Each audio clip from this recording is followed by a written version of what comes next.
Now, China-India border tensions boiled over again this weekend following June's deadly clashes.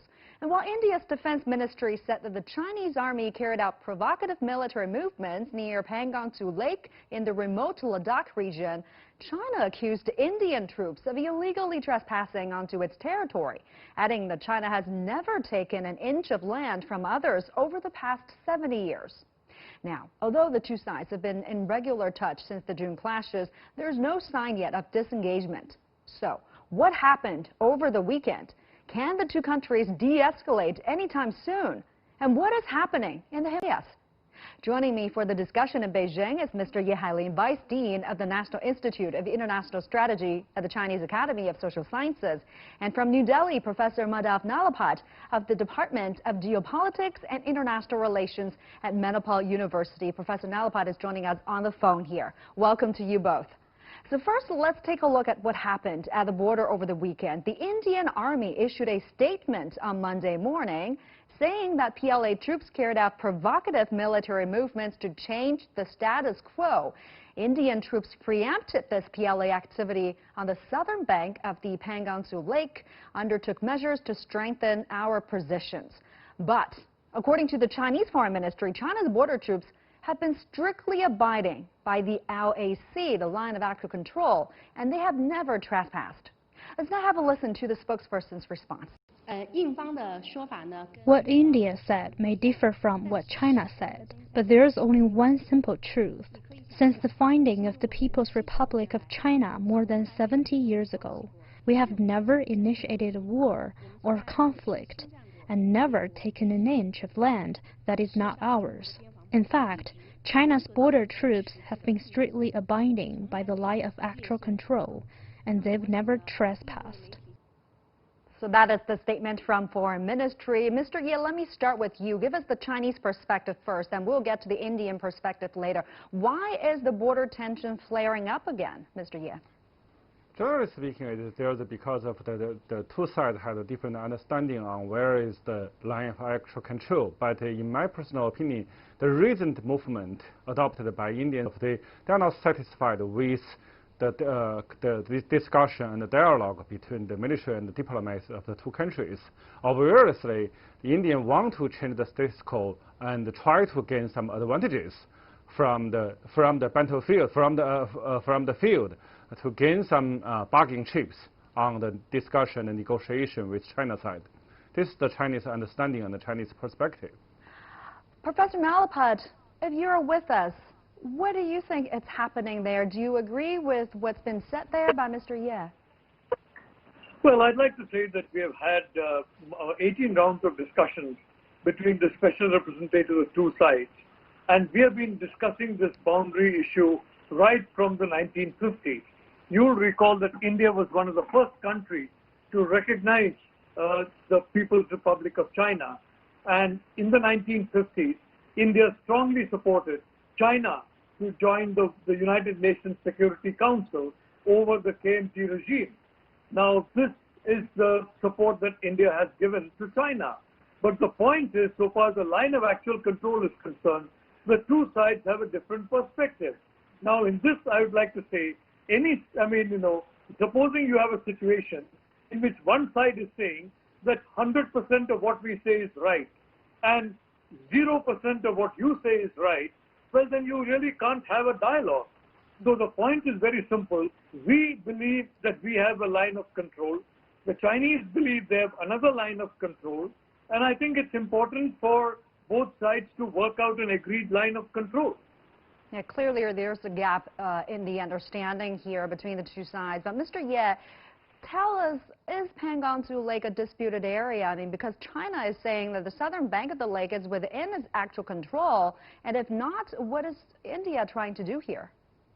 Actually, we can't say the whole Pangong Lake is the disputed areas. Actually, the Pangong Lake is the 600 kilometers squares. It's really big and very long. From the west to east, it's 200 kilometers long. So it's only the differences between China and India is where is the line of actual control. It's not. It's a few spots around the lake, not the whole lake. And in this spot, it's the southern bank is in Chinese perspective, is belong to China, under the control of China and in the side of the line of actual control. But in this April, Indian infiltrate and cross the line and stay there until till June. And now what we see is that during this weekend, Indian crossed the line again and built 3 strongholds in Chinese line of control areas. So that's the reason, in Chinese perspective, the cause the confrontation of this event. But the point is that, just like the very rightly pointed by Professor Narapat, the two sides has a different understanding on the line of actual control. But each side need to have the same self-control to control the front security forces movement against or cross the line. And there's one thing we should be noticed, that both sides clearly not only know where is the line of control in their perspective, they also know where is the line of the actual control in the other side's perspective. So cross the line, cross another side's perspective, the line of in the other side's perspective. It's really difficult to say it has it's based on the good willing. It definitely will. It's very easy to cause some confrontation, even more serious confrontation. Yeah, this is the case where consensus has not been reached. Now, Professor Nalapat, the Indian Defense Ministry has taken down a report on Chinese transgressions beginning early May. Why did India do that? Was the report inaccurate, or were there other considerations? Well, possibly they want to revise the report and they want to prepare give the revised version. This kind of thing happens very often. I mean, fortunately, in the internet, it's very easy to take down items and to edit and to revise. I want to point out that the Prime Minister, Mr. Narendra Modi, made it very clear at Singapore, in the presence of the defense ministers of the United States, Japan, and several other countries, that India wants a free and open Indo-Pacific, and that India is not directed against any country. Now, obviously, that preference was to China.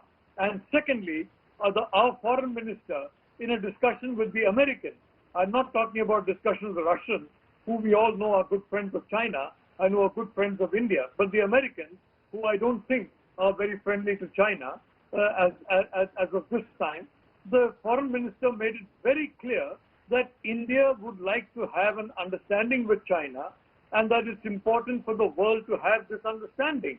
So the point is both sides have to learn to walk the extra mile. And, I would also like to say, India would like to be treated as an equal, because we believe we are an equal to China. We are, both India and China have suffered colonial exploitation. We are both large Asian countries. We both have bright futures. So we would like to see that the treatment is equal on both sides. Learn to walk an extra mile. That might be a very good suggestion in this case. But Mr. Ye, now India has also accused Chinese military of building a 5G network along the LAC, saying that PLA troops were also found constructing barracks and other infrastructure near the Pangong Lake. How would you respond to the accusation? Firstly, just according to the Indians' accusation, China is built the 5G facilities alongside with the LAC. I think the 5G is not facilities not only serve the purpose of the military, but also mainly serve the purpose of the civilian. And we know alongside with the LAC there is some village and the Chinese ordinary people still living there. And they are the nomads that need 5G facilities to provide the telecommunication for their living. So that's natural. It's not military purpose. And secondly, about the Chinese PLA build the barracks or another military facilities, we should know actually the Indian security forces do the same thing since the April. And even before that, actually, both sides also build some necessary facilities and steps alongside with the border or the LAC. It not provide enough reason for another side to cross the LAC and take some measures, so-called preemptive, and to try to stop another side's operation or the construction. It's quite really difficult to say that. So I do something to prevent something you did, so I will take the first shot and the first move. It's quite difficult to say this justify the purpose by such kind of preemptive operations. So about this preemptive action, Professor Nalapat, let me also get your take on what's been said here. How do you read the preemptive action taken by India? I mean, does that mean that India made the first move before the PLA had done anything? Well, the PLA has been very active for several decades, and as my Chinese colleague will testify, they have built a huge number of outposts, they have built airfields, they have got missile bases, and they have moved a lot of troops. And all along the frontier, it's a very well-defended, well-guarded frontier. So I would only like to say, I don't think the PLA has been sleeping for the last 20 or 30 years, or even for the last 20 or 30 days. They have been very, very active. I would only like to point out that, look, it's very, very important to understand that this is India, this is China. It's very, very important to understand these are the two biggest countries in the world in terms of population. And in terms of purchasing power parity, you are the single biggest country, and we are most likely the third biggest country economy in the world. So therefore, there has to be an effort at reconciliation. But that effort can only take place if India is seen, like China, like Russia, like the United States, as a country, not part of a group of countries, but, if I may say so, an independent major power. And I think that is the point. One cannot look at India from the prism of relations with other South Asian countries. You have to look at India from the prism of relations with a great power and a future, along with you and the United States, a future superpower.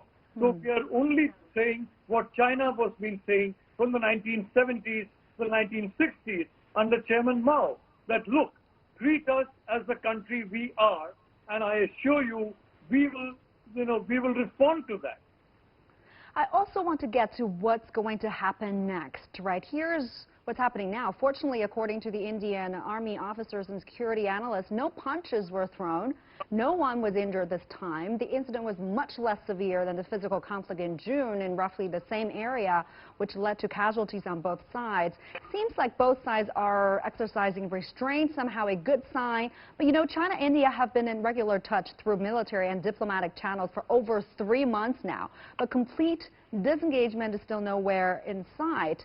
So, Mr. Ye, given the current situation, do you think the two can de-escalate anytime soon? What's next? We can recall the Dockland accident in 2017 and also the Garwan River accident in this June. Actually, such kind of the confrontation, all the event last at least 2 months. So if we follow the example in the past few years, we can see, yes, I'm very optimistic that the China and the India will find a way to de-escalate the situation, but it takes time and it requires the patience from both sides.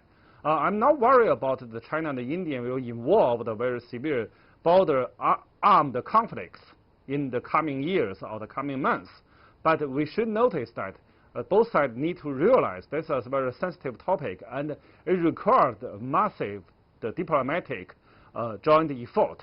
Joint effort means that both sides should come to closer and try to sit down and have the very fruitful and patient dialogue. So it requires time and a lot of the very hard work. I think China and India we are both, just like the Professor Narapat pointed out, we are both very ancient civilization.